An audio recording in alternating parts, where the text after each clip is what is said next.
Hello everyone, আসসালামু আলাইকুম। Welcome to my নতুন ভিডিও। আজকে আমাদের মসজিদের শোভা, আর এই শোভা উপলক্ষে আমি একটা ভিডিও বানানো। এই ভিডিওটা স্মৃতি হয়ে থাকবি। আর এটা আমি মাইকত একটা গজল করছি। আমার কণ্ঠ খুব একটা ভালো লয়, এজন্য আপনি কোনো গজলটা শুনানো না। এটা আমাদের মসজিদের শোভার মেলা, আর এটা হচ্ছে মেলার মিষ্টি হাঁটি, আর এটা হচ্ছে খেলনা পাতির দোকান। এটি এসে দেখি ছোট ছোট পোলাপানেরা পিস্তল নিচ্ছে, পিস্তল নিয়ে খেলবি তারা। আসলে ছোটবেলার পিস্তল নিয়ে খেলার মজাই আলাদা। এখন আমি আর আমার দুই খালাতো ভাই মিলে খাচ্ছি মিষ্টি। আমাদের এই তিন ভাইয়ের মধ্যে সেই রকম মিল।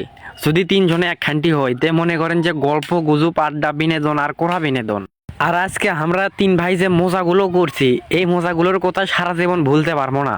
আর আমাদের এই মসজিদের সভাটা হচ্ছে বিরাট ইসালে সোয়াব। এদিকে ইসালে সোয়াবের জন্য পোলা পাক করিচ্ছে ইনামুল কাকা। ইনামুল কাকার হাতের পোলা সেই সাথ। ইনামুল কাকা খুবই একটা ভালো পাকনি। আমাদের পাড়ার মধ্যে যেটি অনুষ্ঠান হবে সেটি ইনামুল কাকা থাকবেই পাকনি হিসেবে। এটা ওয়াজ মাহফিলের প্যান্ডেল, বক্তা ওয়াজ করতেছে আর শ্রোতারা মনোযোগ সহকারে শুনতেছে কোরআন হাদিসের কথা। আর আমিও বস থেকে এটি ওয়াজ শুনিচ্ছি। ওয়াজ শুনে মনে করেন যে মানুষের কুল যে ঠান্ডা হয়ে গেছে। এই বক্তা খুবই ভালো ওয়াজ করছে। ওয়াজ শোনা শেষ, এখন তাবারক দিবি। তাবারক দেওয়ার জন্য দেয়া গেল পলিথিন। এই পলিথিনের চার ক্যানিত ব্যান্ডে আমরা রেডি করে নিচ্ছি। আমি কিন্তু আমার ভিডিওর মধ্যে কাউকে রোস্ট বা খোসা মারের কথা কই না। আসলে ঘটনা হচ্ছে কি ভাই, আমি তো মনে করেন যে ভিডিও জগতে বর্তমানে অ্যাক্টিভ আছি। এই জন্য সব ক্যারেক্টারেই অভিনয় করি। কখনো ছ্যাঁকা খাওয়া, কখনো ইমোশনাল ভিডিও, কখনো অ্যাটিটিউড ভিডিও।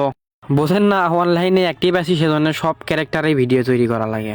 তা যাই হোক গাইজ, হামাকের পলিথিন ব্যান্ডে বুন্দে রেডি করে নেওয়া শেষ। এখন হামাকরক দিয়ে যাচ্ছে পোলা। তা যাই হোক গাইস, আজকের ভিডিওটা এই পর্যন্তই। এই ভিডিও যদি ফেসবুক পেজ থেকে দেখেন, পেজটা অবশ্যই ফলো করবেন। আর ইউটিউব থেকে দেখলে চ্যানেলটা সাবস্ক্রাইব করতে ভুলবেন না। তো ধন্যবাদ সবাইকে ভিডিওটা শেষ পর্যন্ত দেখার জন্যে। তো সবাই ভালো থাকুন, সুস্থ থাকুন, এই কামনাই করি।